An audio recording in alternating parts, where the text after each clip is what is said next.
بسم اللہ الرحمن الرحیم نحمدہ ونصلی ونسلم علی رسولہ الکریم اما بعد۔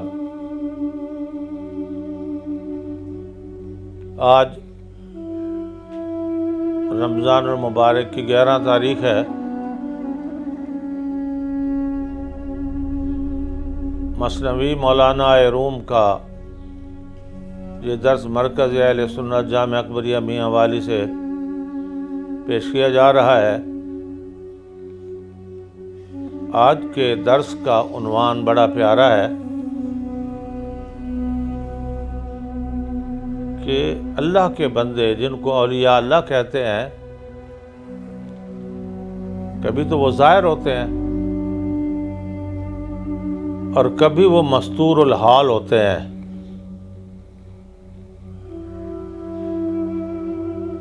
مستور الحال کا معنی یہ ہے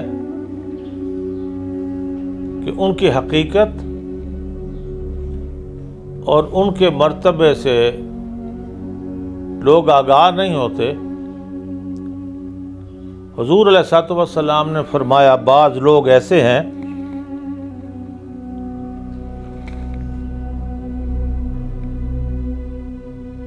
کہ جن کے چہرے غبار آلود ہوں گے، پراگندہ بال ہوں گے۔ جب وہ کسی سے دوستی کریں گے تو کوئی ان سے دوستی کرنے والا نہیں ہوگا۔ جب کوئی ان کو دعوت پر بلانے والا نہیں ہوگا، کوئی ان سے رشتہ کرنے والا نہیں ہوگا۔ مر جائیں تو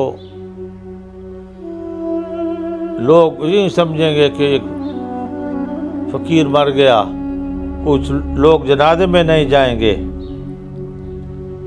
لیکن وہ لوگ اللہ کو محبوب ہوتے ہیں اور ان کی گمنامی انہیں یہ مرتبہ عطا کرتی ہے کہ ان کا شعرا زمین کے علاوہ 7 آسمانوں میں ہوتا ہے اور اللہ کا فرشتے بھی ان کا احترام کرتے ہیں۔ مولانا روم اس حکایت کو کس طرح لیتے ہیں سنیے۔ قوم دیگر سخت پنہاں میں روند، شہر و خلقاں ظاہر کیشوند، این ہما دارند و چشم ہیچ کس، بر نیفتد بر کیا شاز یک نفس۔ کچھ آخرت والے لوگوں میں ایک گروہ ہے جو چھپ چھپ کر اور اپنے کو چھپا چھپا کر رکھتا ہے کہ وہ ظاہری مخلوق کے سامنے اس بھید کو ظاہر نہ کریں۔ وہ سارے کمالات رکھتے ہیں، ساری کرامتوں کے مالک ہوتے ہیں، لیکن حتیٰ کہ جو معجزات اللہ نے انبیاء کو عطا کیے ہیں بطور کرامت، انہیں بھی عطا کیے جاتے ہیں، لیکن لوگ ان کی ظاہری حالت کو دیکھ کر ان کی طرف پیار اور محبت کی نظر بھی نہیں کرتے۔ ہم کرامت شاہ ہم ایشاں در حرم، نام شاہ را نشوند ابدال ہم۔ ان کی عزت، ان کی کرامت، فرمایا کا یہ حال ہوتا ہے کہ حرم میں بیٹھنے والے ابدال بھی ان کی مرتبے اور ان کے رتبے کو نہیں پا سکتے۔ حضرت ابو بکر قطانی ایک بزرگ گزرے ہیں، حرم کعبہ میں وہ تشریف فرما تھے، تو ادھر درس حدیث ہو رہا تھا۔ حضرت خضر علیہ السلام بھی طواف کرنے والوں میں موجود ہے۔ تو حضرت خضر نے ان کو کہا، حضرت ابوبکر قطانی کو بزرگ دیکھ کر نا، چونکہ وہ حدیث کا درس آپ نہیں سنتے، تو انہوں نے فرمایا میں حدیث کا درس سنوں یا اللہ کے نبی کا درس سنوں؟ جب انہوں نے یہ بات کی، انہیں کہا یہاں کوئی اللہ کے نبی بھی موجود ہیں؟ تو اس حضرت ابوبکر قطانی نے کہا آپ خضر ہیں نا، اگر آپ کو معلوم نہیں ہے تو اور کسے معلوم ہو سکتا ہے؟ یہ بھی بتا دیا کہ اصل میں وہ بزرگ جو ابوبکر قطانی تھے وہ ان خصائص اور ان رتبے کے مالک تھے کہ اللہ تعالیٰ نے انہیں انبیاء کے معجزات بھی بطور کرامت عطا فرمائے تھے۔ ہم کرامت شاہ ہمیشہ در حرم، نام شاہ نرشوند ابدال ہم، یا نمے دانی کرم ہائے خدا، کوترا میں خواند اینسو کہ بیا۔ فرماتے ہیں کہ جب ان کو ابدال اس وقت کا جو اولیاء پر مقرر کیا جاتا ہے وہ نہیں جانتا تو عام آدمی اسے کیسے جان سکتا ہے؟ فرمایا پھر چھپا کے کیوں رکھتے ہیں اپنے آپ کو؟ فرمایا ان کے اپنے آپ کو چھپانا ہی ان کے مرتبے کا راز ہوتا ہے۔ اللہ کا قرب انہیں اس چھپانے ہی کی وجہ سے ملتا ہے، تو وہ تو چاہتے ہیں ایسے مستور الحال رہیں کہ انہیں اللہ اور اللہ کے نبی کا قرب حاصل ہو۔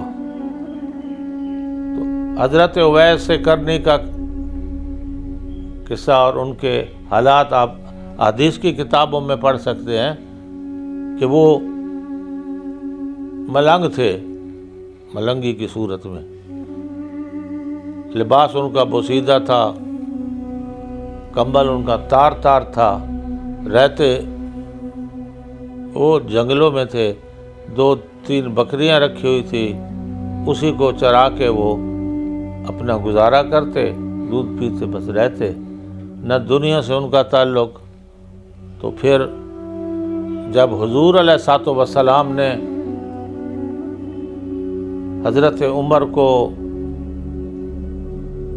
اپنا کرتا عنایت فرمایا اور فرمایا ایک شخص ہے جو مستور الحال ہے، چھپا ہوا ہے، لوگ اس کو نہیں جانتے، اس کا نام اویس ہے، وہ مجھ سے محبت کرتا ہے، ماں کی خدمت کی وجہ سے اس کی ماں معذورہ ہے، وہ مجھ تک نہیں پہنچ سکتا، لیکن دن رات وہ مجھے یاد ہی کرتا رہتا ہے۔ تو اس کی دائیں کلائی پہ برس کی نشانی ہے، اسے برس ہو گیا تھا۔ حضور نے فرمایا اور اس نے خدا سے دعا مانگی، یا اللہ ایک میری نبینی ماں ہے، تو اس کا دنیا میں خدمت کرنے والا کوئی نہیں ہے، یا اللہ تو کم از کم جب تک یہ تو نے زندہ رکھنی ہے تو مجھے اس بیماری سے نجات عطا کر تاکہ میں ماں کی خدمت کر سکوں۔ پھر اللہ تعالیٰ نے ان کو شفا یاب کیا اور تھوڑا سا اس کلائی پہ وہ نشان باقی رہ گیا۔ فرمایا وہ اس کی دائیں کلائی پہ وہ برس کا نشان ہے۔ تو ایسے اگر آدمی سے آپ ملیں تو پہلے تو میری امت کے لیے دعا کرائیں مغفرت کی، پھر یہ جبہ اسے پیش کر دیں۔ یہ ساری حدیث کتابوں میں یہ اویس کرنے کا قصہ موجود ہے۔ پھر حضرت عمر رضی اللہ تعالیٰ عنہ جب حاجی حج کو آتے تھے نا، تو آپ تھوڑے لوگ جاتے تھے تو آپ انہیں جمع کر کے، کوئی کہاں سے پیدل آتا تھا، کوئی کہاں سے پیدل آتا تھا، تو آپ ان کی دعوت کرتے تھے، اور دعوت کرنے کے بعد آپ پوچھتے تھے کہ بھائی تم میں کوئی ایسے اوصاف والا کہیں ملنگ دیکھا ہے جو حضور نے بتائے تھے؟ تو وہ کہتے تھے ہم نے تو نہیں دیکھا۔ ایک سال ایسا ہوا کہ اویس کرنی کے بھائی حج پہ پہنچ گئے، جو حضرت عمر نے نشانیاں بتائی نا، تو انہوں نے کہا جی ایک وہ ہماری طرف ایک ملنگ رہتا ہے، ہے ہمارا بھائی، لیکن اسے تو نہ کوئی ملتا ہے نہ وہ کسی سے ملتا ہے، اور وہ ہر وقت روتا رہتا ہے، اور وہ ادھر پہاڑیوں کے دامن میں اس نے کٹیاں بنا رکھی ہے، اور وہ ایک اس کی ماں ہے، 2 اس کی بکریاں ہیں، اور وہ بالکل نہ شہر میں آتا ہے نہ کہیں سے ملتا ہے۔ آپ نے فرمایا ہمیں اس کی تلاش ہے، سمجھے نا؟ تو پھر حضرت عمر حضرت علی کو ساتھ لے کر حضرت اویس کرنی کے پاس گئے، سمجھے نا؟ کہاں گئے؟ یمن۔ وہاں تشریف لے گئے تو پہلے آپ نے جو حالت دیکھی تو وہ تو رو رہے تھے، وہ تو آہوزاری میں سجدے میں لگے ہوئے تھے۔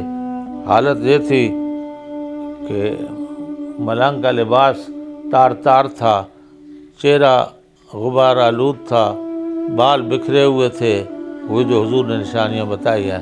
تو پھر آپ نے کھڑے کھڑے تھوڑی دیر بعد جب وہ سجدے سے اٹھے تو آپ نے کہا السلام علیکم۔ وعلیکم السلام۔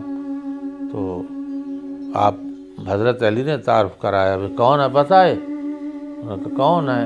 تو میں یہ امیر المومنین آیا ہے۔ تو کھڑے ہو گئے احترام میں، کہا حضرت آپ نے کیوں تکلیف کی، سمجھے نا؟ تو پھر آپ نے وہ ساری بات جو حضور نے فرمائی تھی کہ اے فقیر، یہ ہے جو ہے نا جبہ تحفہ جو حضور کی امانت ہے، میرا ذمہ تھا کہ میں تجھ تک پہنچاؤں، اور حضور نے فرمایا ہے اس کو نام لے کر کے اس کو کہنا میری امت کے گناہگاروں کے لیے مغفرت کی دعا کرے۔ تو وہ رو پڑے، نے کہا حضور نے میرا نام لیا؟ ہاں جی حضور نے تیرا نام لیا۔ پھر یہ پوچھتے تھے کیا حضور نے میرا نام لیا؟ ہاں حضور نے تیرا نام لیا۔ پھر بے ہوش ہو گئے، سمجھے نا؟ تو کچھ لوگ جن کو ہم پرکاہ کی حیثیت نہیں دیتے لیکن وہ اللہ کو پسندیدہ ہوتے ہیں، اور وہ قوتوں کی اور وہ طاقتوں کے مالک ہوتے ہیں جو اللہ تعالیٰ نے، وہ کہتے ہیں بطور معجزہ انبیاء کو دیے ہیں، اللہ تعالیٰ نے بطور اولیاء ان کو کرامت عطا فرمائی ہوتی ہے۔ پھر فرماتے ہیں شش جہت عالم ہم اکرام اوس، ہر طرف بنگری عالم اوس۔ فرمایا کوئی پہچانے نہ پہچانے، فرمایا ساک 6 جہتوں میں، شمال جنوب مشرق مغرب فوق تحت، 6 جہتوں میں ان کی عزت کے ڈنکے بجتے ہیں، اور جس طرف دیکھیں ان کی نشانیاں ہی نظر آتی ہیں۔ گر کریم گویدت آتش درا، اندر آزو گو مگو سوزد مرا۔ فرمایا اگر وہ کوئی کہہ دے حاکم کہ تم آگ میں کودو اگر سچے ہو، تو فرمایا وہ اتنے برگزیدہ اور سچے ہوتے ہیں کہ آگ میں کود جانا بھی وہ پسند کر لیتے ہیں۔ محبت کا یہ عالم ہوتا ہے کہ اللہ کی محبت کے لیے وہ آگ میں کود جاتے ہیں، اور وہاں فرمایا آگ گلزار بن جاتی ہے، آگ اپنی خاصیت بدل رہتی ہے اس اللہ کے بندے کے سامنے۔ در حقیقت آتش از ہیبت چماست، گازر دستار خانہ انبیاست۔ آپ فرماتے ہیں آگ کی ہیبت یہ ہمارے لیے ہے، آگ کی ہیبت ہمارے لیے ہے، ہم آگ سے ڈرتے ہیں۔ فرمایا ان اللہ والوں کی طاقت یہ ہے کہ آگ ان سے خوف زدہ ہوتی ہے، آگ ان سے خوف زدہ ہوتی ہے۔ پھر آگے آپ نے مثال دی ہے کہ کیا حضرت ابراہیم خلیل اللہ پہ آگ گلزار نہیں بنی تھی؟ آپ نے کیا اللہ کی حقانیت کے لیے جو ہے نا آگ میں اپنے آپ کو ڈلوانا منظور نہیں کیا تھا؟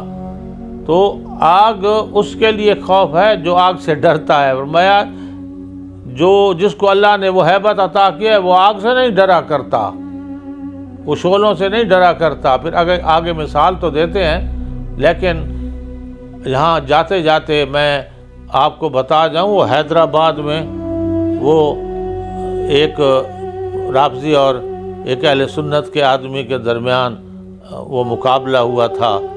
اس نے کہا میں آگ میں اگر سچا ہوں گا تو آگ مجھے نہیں جلائے گی، اگر تو سچا ہوگا تو آگ جو ہے نا تجھے نہیں جلائے گی.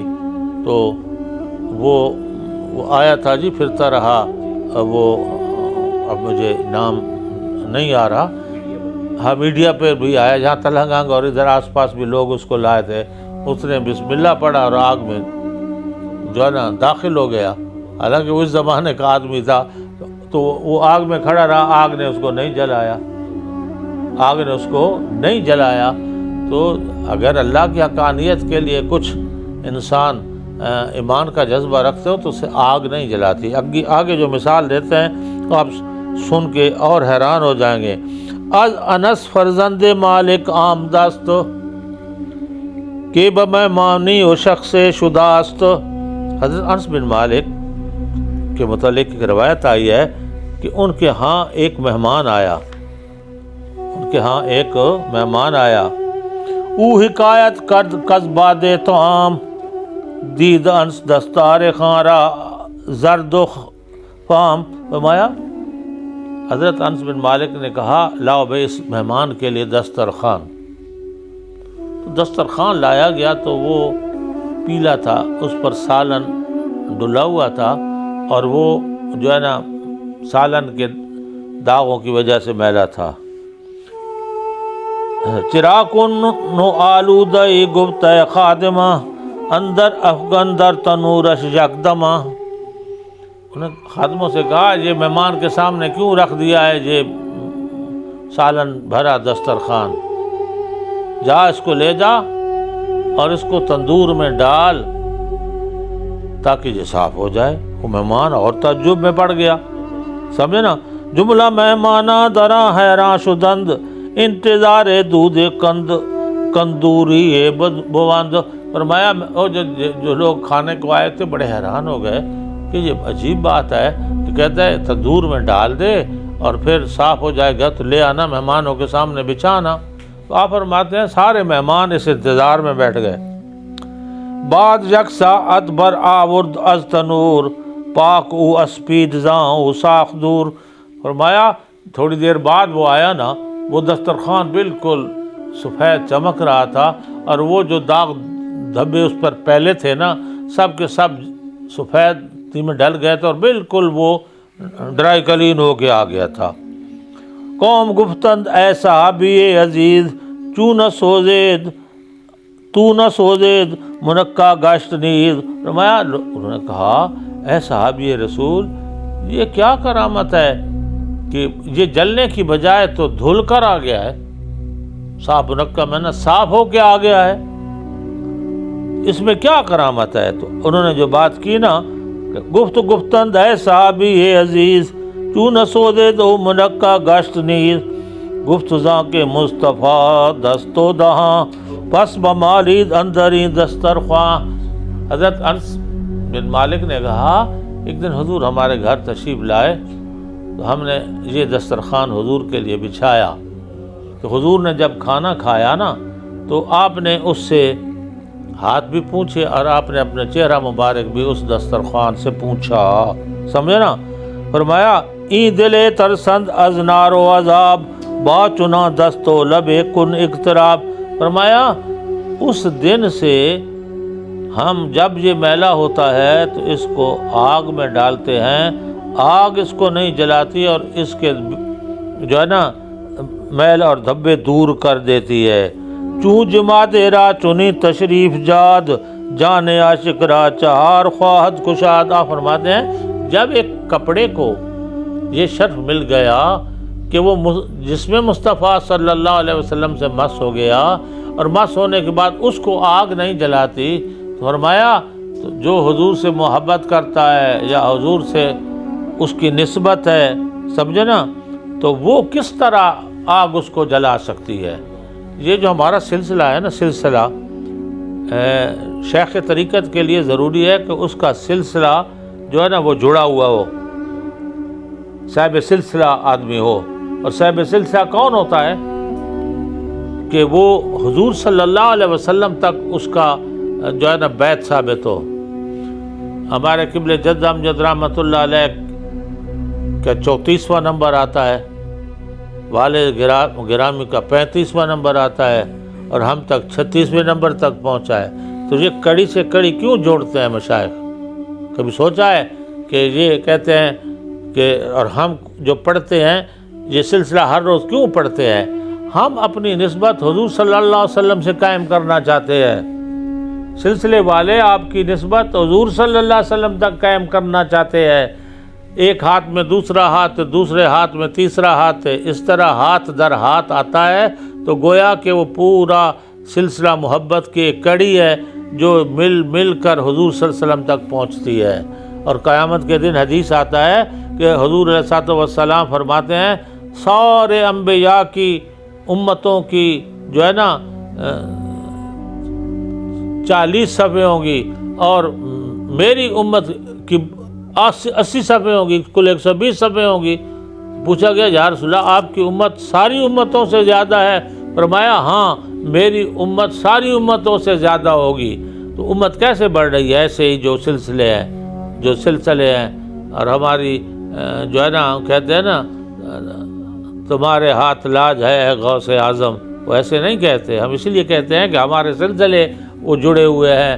ہاں جی، ہم ان کے ہاتھ میں اپنے ہاتھ دیتے ہیں تو ہمارا عقیدہ یہ ہوتا ہے کہ یہ ہاتھ میرا نہیں ہے، یہ ہاتھ تو حضرت خواجہ اکبر علی رحمۃ اللہ علیہ کا ہے، یہ ہاتھ حضرت خواجہ احمد مہروی کا ہے، یہ خواجہ سلیمان توسوی کا ہے، یہ خواجہ نور محمد مہاروی کا ہے، یہ اس طرح سلسلہ بسلسلہ جو ہے نا یہ ہاتھ جو ہے نا حضرت خواجہ معین الدین چشتی تک پہنچتا ہے، پھر آگے حضور تک پہنچ جاتا ہے حسن بصری کے۔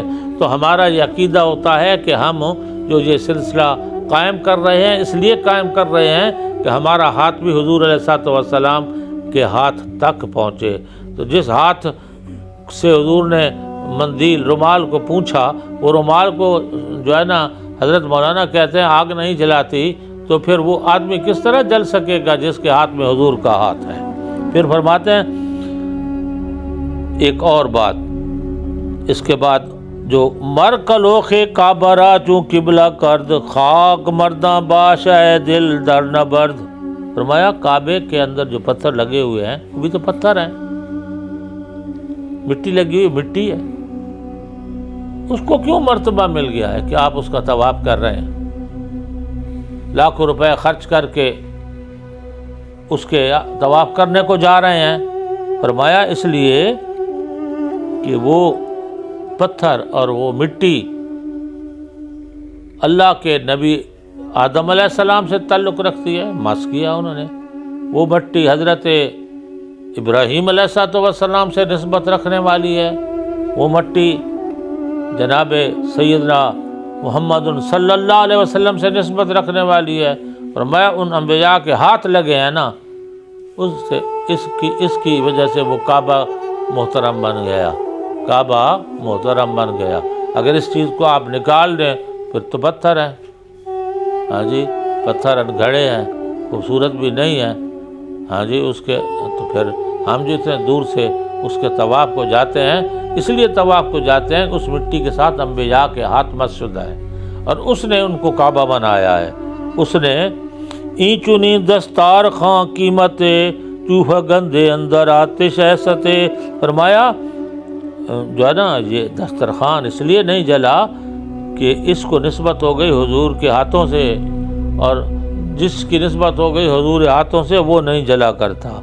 اور مولانا روم کہتے ہیں جو ہے نا میزرے چیبود انگر اوب گویا دم در روند عین آتش بے ندم۔ فرمایا ایک دسترخوان کیا، سمجھے نا، تو اگر آپ کسی صحابی کو، آپ کسی محبت کرنے والے کو حکم دیتے نا تو وہ بغیر سوچے سمجھے آگ میں کود جاتا تھا۔ کبھی حضرت جو ہے نا جب نبی کریم صلی اللہ علیہ وسلم نے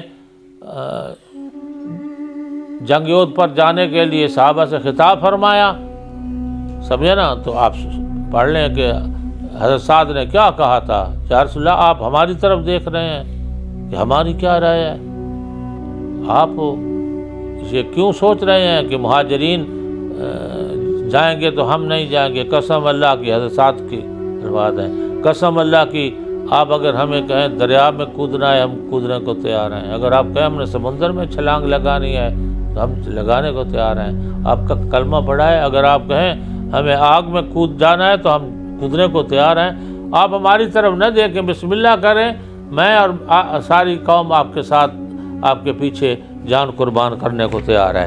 تو عشق میں وہ مقام پہلے حاصل کرنا چاہیے نا۔ آن دل مردے کے ازاں کم بود، آن دل باشد کے کم از اش کم بود۔ آپ فرماتے ہیں مرد کا دل اگر مرتبے میں سمجھے نا عورت کے دل سے بھی کم ہو، فرمایا تو پھر وہ انسان نہیں ہے، وہ تو جانور ہے، وہ جو اوجڑی رکھتا ہے جانور کی رکھتا ہے اس کو بھرتا رہتا ہے۔ عورتوں کے قصے حدیث میں پڑھیں تو آپ جو ہے نا حیران ہو جائیں گے۔ وہ عورت جو پوچھ رہی تھی احد کے میدان سے آنے والوں سے کہ کیا ہوا، خبر پھیلی نا کہ الیاذ باللہ حضور صلی اللہ علیہ وسلم شہید کر دیے گئے۔ ایک عورت ہر آنے والے سے یہ سوال کرتی تھی کہ کیا ہوا احد کے میدان میں، اسے کہا احد کے میدان میں تیرا خامد شہید ہو گیا۔ تو نے کہا میں خامد کا نہیں پوچھتی، سمجھے نا، میں حضور صلی اللہ علیہ وسلم کا پوچھتی ہوں انہیں کیا ہو گیا ہے۔ پھر دوسرے نے کہا تمہارا بھائی شہید ہو گیا ہے، سمجھے، تیسرے نے کہا تمہارا بیٹا شہید ہو گیا ہے۔ اس نے کہا میں ان کا پوچھتی نہیں ہوں، میں پوچھتی ہوں کہ حضور صلی اللہ علیہ وسلم کو کیا ہوا۔ یہ بھاگی جا رہی ہے یہ حضور کی کشش میں۔ پھر جب کہا گیا نا کہ حضور زخمی ہیں بچ گئے ہیں، تو پھر اس نے کہا یا رسول اللہ جو ہے نا آپ کے ہوتے ہوئے ہمیں تمام جو ہے نا تکلیفیں جو ہے نا پھول ہیں اور تمام تکلیفیں ہمارے لیے باغ ہیں۔ یہ ہے عورتوں کا کمال۔ تو عشق میں اتنا مقام پیدا کریں نا، آگ تو کیا پھر بڑی سی بڑی طاقت بھی جو ہے نا انسان اس سے نہ ڈر سکتا ہے نہ اس کو نقصان پہنچا سکتی ہے۔ وآخر دعوانا ان الحمد للہ رب العالمین۔